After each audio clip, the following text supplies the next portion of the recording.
Há um som que dispensa explicações. Você não precisava vê-lo chegar. Seu ruído o avisava com antecedência. Aquele motor traseiro, aquele barulho característico que não podia ser confundido com nenhum outro. Ele vinha da esquina, e você já sabia. Era a Kombi. No México chamavam-na de Kombi. Na Alemanha, de Bulli. No Reino Unido, de Camper. Nos Estados Unidos, simplesmente Kombi. Um único veículo com dezenas de nomes, um para cada país que o adotou. Por mais de 6 décadas, ela esteve em todos os lugares. Nos festivais de música dos anos 1960, carregada de hippies a caminho de Woodstock. Nas ruas de São Paulo como ambulância, ônibus escolar ou até mesmo van de entregas. Nos bairros da Cidade do México, servindo como transporte público quando nenhum outro veículo conseguia chegar. Ela se tornou o veículo com a produção contínua mais longa da história automotiva.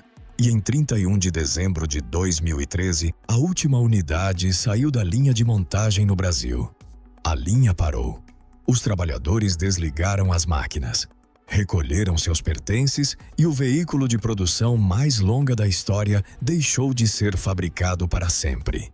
O que ninguém menciona é que a Volkswagen poderia tê-lo salvado. E optou por não fazê-lo. Bem-vindo ao Auto Ledger. Nos próximos minutos, você descobrirá como um esboço rabiscado em um caderno em 1947 se tornou um dos ícones culturais mais reconhecidos do século XX. Você entenderá por que um veículo que sobreviveu a guerras, crises econômicas e décadas de mudanças tecnológicas não pôde sobreviver a uma decisão tomada em uma sala de reuniões. E descobrirá que por trás da justificativa oficial divulgada pela Volkswagen, havia outro motivo que ninguém mencionou nos comunicados de imprensa. Como acontece com frequência na indústria automobilística, as regulamentações foram a desculpa. A lucratividade foi a decisão. Tudo começou em 1947, quando um importador holandês chamado Ben Pon visitou a fábrica da Volkswagen. Ele tinha ido lá para comprar Fuscas, mas o que viu dentro da fábrica lhe deu uma ideia completamente diferente. Os operários movimentavam peças com pequenos veículos improvisados construídos sobre chassis de Fusca. Pon abriu seu caderno e desenhou uma caixa sobre rodas, com o motor na traseira e o motorista na dianteira, aproveitando ao máximo o espaço disponível. Aquele esboço simples acabaria se tornando a Volkswagen Kombi. 2 anos depois, a Volkswagen transformou essa ideia em realidade. Em 12 de novembro de 1949, a primeira unidade saiu da linha de montagem. Parecia o início de apenas mais um projeto. Mas não era. Desde o início, a Kombi era um veículo diferente de qualquer outro. A Kombi não tinha um único dono ideal. Era comprada pelo encanador que precisava transportar ferramentas. Era comprada pela família grande que não cabia em um carro. Era comprada pela prefeitura para ser usada como ambulância, pela escola para ser usada como ônibus, pelo hippie que queria morar nela. Ninguém a projetou para ser um ícone. Ela simplesmente servia a todos os propósitos. Na Europa, era o veículo preferido de artesãos, encanadores, fotógrafos e músicos que precisavam transportar equipamentos. Mas o mais incrível ainda estava por vir. Na década de 1960, tornou-se o símbolo de toda uma geração que rejeitou o consumismo e abraçou a liberdade de movimento. Imagens de Woodstock em 1969 estão repletas de Kombis estacionadas na lama, decoradas com flores e mensagens de paz. Bob Dylan e os Beach Boys posaram ao lado delas para capas de álbuns que se tornaram icônicas. Sua influência foi muito além do que a maioria das pessoas imagina. Steve Jobs vendeu sua Kombi no início da década de 1970 para levantar o dinheiro necessário para financiar um de seus primeiros computadores. O fundador da Apple financiou o início de sua carreira com uma Kombi. Era isso que a Kombi representava. Ela não pertencia mais à Volkswagen, pertencia a milhões de pessoas. Durante as décadas de 1950 e 60, a Kombi dominou um segmento de mercado que praticamente inventou. Não tinha concorrentes diretos. As montadoras americanas demoraram anos para reagir. A Ford Econoline e a Dodge assim chegaram em 1961, mais de uma década depois. Na Europa, a Renault Stafette tentou competir em 1959, sem muito sucesso. Ninguém jamais havia imaginado um veículo de carga com o motorista sentado sobre o eixo dianteiro, sem capô, com toda a área de carga disponível para passageiros ou carga. No Brasil, onde a produção começou em 2 de setembro de 1957, a demanda foi imediata e constante. Nos primeiros 4 anos, a Volkswagen Brasil vendeu mais de 41.000 unidades e continuou a crescer.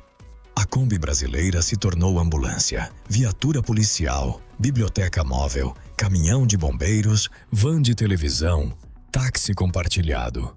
Toda instituição, toda profissão, toda necessidade encontrou nela uma solução. Em meados da década de 1970, mais de 6 milhões de unidades haviam saído das linhas de montagem das fábricas da Volkswagen em todo o mundo. Era o modelo com a produção contínua mais longa da história automotiva. Um recorde que ninguém podia contestar, pois ninguém jamais havia conseguido manter o mesmo design em produção por tanto tempo. Parecia indestrutível. Pero había un problema que llevaba años acumulándose en silencio. El diseño que hacía a la Kombi tan eficiente era exactamente el mismo que la convertía en un vehículo peligroso. El conductor estaba situado justo encima del eje delantero, sin nada por delante que absorbiera un impacto. En los años 50 y 60, eso no importaba demasiado. Los estándares de seguridad pasiva prácticamente no existían. Nadie exigía zonas de deformación controlada, ni airbags, ni estructuras de absorción de impactos. Los coches se vendían por lo que podían hacer, no por lo que podían aguantar en un choque. Pero el mundo cambió. A partir de los años 70, los gobiernos de Europa y Estados Unidos empezaron a endurecer progresivamente las normativas de seguridad. Y cada nueva regulación que entraba en vigor ponía a Volkswagen en una posición más incómoda con la Kombi. El problema no era el motor, no era la mecánica, era la geometría. El diseño original de Ben Pon, que era la mayor virtud del vehículo, se había convertido también en su mayor vulnerabilidad. Para incorporar una zona de deformación frontal que cumpliera los nuevos estándares, Volkswagen habría tenido que rediseñar el vehículo desde cero. Y ahí estava la pregunta que nadie queria responder. Merecia a pena hacerlo? A resposta veio em etapas e em diferentes países, ao longo de quase 4 décadas. O primeiro a fechar foi o mercado europeu. A produção na Alemanha terminou em 1979, quando as normas de segurança do continente tornaram insustentável a manutenção do projeto original. A Volkswagen lançou a terceira geração da Transporter, a T3, com um design completamente diferente. Motor dianteiro, zona de deformação frontal, tudo o que as normas exigiam. Nos Estados Unidos, ela foi chamada de Vanagon. Era um bom veículo. Mas não era mais a Kombi, o mercado norte-americano seguiu o mesmo caminho pouco depois. E assim, gradualmente e quase silenciosamente, a Kombi original recuou para os únicos mercados onde as normas ainda permitiam sua existência. O México foi um deles por anos, e o Brasil foi o último. Mas aqui está algo que quase ninguém sabe. No Brasil, a Kombi não apenas sobreviveu, ela prosperou. A fábrica de São Bernardo do Campo ainda produzia 97 unidades por dia em 2009. Os brasileiros a chamavam de Kombi, mantendo seu nome original em alemão, e ela havia se tornado essencial no cotidiano do país. A criança indo para a escola, o entregador saindo antes do amanhecer, a empresa familiar que não tinha condições de comprar uma caminhonete. Todas as manhãs, milhões de brasileiros chegavam aonde precisavam ir em uma Kombi. A ligação era tão forte que os próprios brasileiros lhe deram um apelido que dizia tudo: Jesus me chama.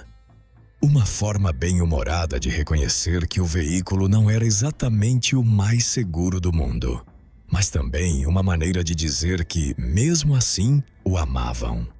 E então, no início dos anos 2000, o governo brasileiro anunciou que endureceria as normas de segurança. A partir de 2014, todos os veículos novos vendidos no Brasil teriam que incluir airbags para motorista e passageiro e freios ABS. Para a Kombi, isso foi uma sentença de morte. A Volkswagen Brasil estudou as opções. O diretor de desenvolvimento de produto, Egon Feichter, foi direto em uma entrevista à revista Autocar. Para atender aos novos requisitos, a Kombi teria que se tornar um carro novo. E isso simplesmente não era economicamente viável. A parte mais surpreendente vem a seguir. Quando o fim da produção foi anunciado, o ministro da Economia do Brasil, Guido Mantega, tentou pessoalmente negociar uma exceção com as autoridades reguladoras. Ele argumentou que a Kombi era um caso único, que não havia espaço físico suficiente para instalar um airbag em sua estrutura sem redesenhá-la completamente e que merecia um tratamento especial. Ele não teve sucesso. Em 31 de dezembro de 2013, a última Kombi saiu da linha de montagem em São Bernardo do Campo. O Brasil produziu mais de 1,56 milhão de unidades ao longo de 56 anos ininterruptos de fabricação. Foi o modelo com a produção contínua mais longa da história automotiva. E tudo terminou em uma tarde de terça-feira sem nenhuma grande cerimônia. Há um detalhe que resume o significado deste veículo melhor do que qualquer número. Quando a Volkswagen do Brasil anunciou a edição especial de despedida, a Last Edition, planejou uma produção inicial de 600 unidades. Acreditavam que isso seria suficiente para satisfazer a demanda de colecionadores e daqueles que sentiam nostalgia. Estavam completamente enganados. Os pedidos chegaram tão rapidamente que a Volkswagen teve que dobrar a produção para 1.200 unidades. O preço era de R$ 85 mil, o equivalente a cerca de 28 mil euros, por um veículo com tecnologia dos anos 1950, câmbio de 4 marchas e caixa de ferramentas de série. Todos se esgotaram. A primeira das 1.200 unidades foi enviada diretamente para a Autostadt da Volkswagen em Wolfsburg, Alemanha, o museu oficial da marca. O país que inventou o veículo o recebia de volta como peça de museu, enviado do último país do mundo que ainda o fabricava. Agora vem a parte que a Volkswagen nunca explicou em seus comunicados de imprensa. O motivo oficial para o fim da Kombi foram as normas de segurança brasileiras. E é verdade, sem airbags ou ABS, o veículo não podia mais ser vendido legalmente no Brasil após 2014. Mas a pergunta que ninguém fez em voz alta foi: a Volkswagen poderia tê-la salvado se quisesse? A resposta honesta é sim, com algumas condições, mas sim. Tecnicamente, redesenhar a estrutura frontal para incorporar uma zona de deformação programada era possível. Outras montadoras já haviam feito isso com veículos de geometria igualmente complexa. O problema não era a engenharia, era a rentabilidade. A Kombi brasileira era vendida a um preço relativamente baixo em um segmento de mercado com margens apertadas. Redesenhar sua estrutura exigiria novos moldes, novas linhas de produção e novos testes de homologação. Um investimento que levaria décadas para ser recuperado em um veículo cujas vendas estavam em declínio à medida que os concorrentes modernos ganhavam terreno. A Volkswagen de 2013 era uma empresa muito diferente da que fora em 1950. Tinha o Golf, o Passat, o Tiguan, o Touareg. Detinha marcas como Audi, Porsche, Lamborghini e Bentley. Era a segunda maior fabricante de automóveis do mundo. E a Kombi, com sua tecnologia dos anos 50 e margens de lucro apertadas, não se encaixava em nenhum plano estratégico de uma empresa que almejava o topo do mercado. A justificativa oficial era a regulamentação. A verdadeira decisão era a rentabilidade. Como quase sempre acontece na indústria automobilística, ambas as razões eram verdadeiras, mas não na mesma medida. E os indícios estavam lá o tempo todo. Enquanto a Volkswagen lançava geração após geração da moderna Transporter, com mais tecnologia, mais equipamentos e preços mais altos, a Kombi continuava sendo fabricada no Brasil usando os mesmos moldes dos anos 50. Nenhum investimento, nenhuma atualização. Como se a marca estivesse simplesmente esperando o momento certo para fechar as portas. A última edição chegou com detalhes que pareciam deliberadamente concebidos para evocar nostalgia. Estofamento em vinil azul e branco, combinando com a pintura externa bicolor. Cortinas com botões de pressão com a marca, como as dos modelos das décadas de 60 e 70. Uma placa numerada no painel. Um certificado de autenticidade assinado pela Volkswagen Brasil. E um sistema de áudio com entrada USB, a única referência à tecnologia contemporânea em um veículo que, em todos os outros aspectos, pertencia a outra época. As 1.200 unidades foram vendidas antes do final do ano.